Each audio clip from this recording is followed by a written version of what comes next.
कहानी थी ध्रुव और मौन वन का रहस्य। घने जंगलों की गोद में बसा हुआ था सूरजपुर नाम का एक छोटा सा गांव, जहां सुबह की शुरुआत मिट्टी की खुशबू से होती थी और शाम ढलते ही जंगल की परछाइयां गांव तक आ जाती थीं। इसी गांव में रहता था ध्रुव, एक साधारण लेकिन मेहनती युवक।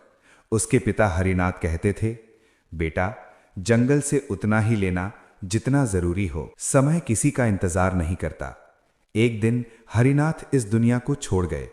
जाते जाते उन्होंने ध्रुव का हाथ थामकर कहा, मौन वन के भीतर एक काला साल वृक्ष है, कभी उसे नुकसान मत पहुंचाना, वही तुम्हें सही रास्ता दिखाएगा। ध्रुव उस बात का अर्थ नहीं समझ पाया, लेकिन शब्द उसके हृदय में उतर गए। समय बीता, हालात कठिन होते चले गए। भूख और मजबूरी ध्रुव को मौन वन तक ले आई। ये जंगल अजीब था, न कोई चिड़िया, न पत्तों की सरसराहट। और तभी उसके सामने खड़ा था वही काला साल वृक्ष। ध्रुव ने कुल्हाड़ी उठाई और जैसे ही वार किया, पूरी धरती कांप उठी। जंगल जाग चुका था। एक भारी स्वर गूंजा, जो लिया है उसका मूल्य चुकाना होगा। ध्रुव की आंख खुली एक दूसरी ही दुनिया में। सामने खड़ा था वन रक्षक, आधा मनुष्य आधा वृक्ष। उसने कहा, तुम्हें 3 परीक्षाएं देनी होंगी। पहली परीक्षा थी करुणा। एक घायल भेड़िया पीड़ा से तड़प रहा था। ध्रुव जानता था उसे बचाने में खुद को चोट लगेगी, फिर भी उसने आगे बढ़कर भेड़िए को मुक्त किया। वन रक्षक बोला, तुमने करुणा चुनी। दूसरी परीक्षा थी सत्य।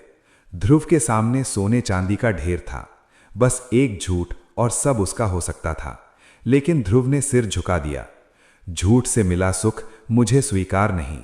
अंतिम परीक्षा थी त्याग। एक चमकता पत्थर जो राजा बना सकता था। ध्रुव ने बिना रुके उसे धरती पर रख दिया। जंगल प्रकाश से भर गया। वन रक्षक मुस्कुराया, तुमने मौन वन की आत्मा को समझ लिया। काले साल वृक्ष से निकला जीवन बीज। ध्रुव ने उसे अपने गांव में रोप दिया और फिर सूखी जमीन हरी हो गई। पानी लौट आया, खुशहाली लौट आई। ध्रुव राजा नहीं बना, लेकिन वो बना अपने गांव का रक्षक।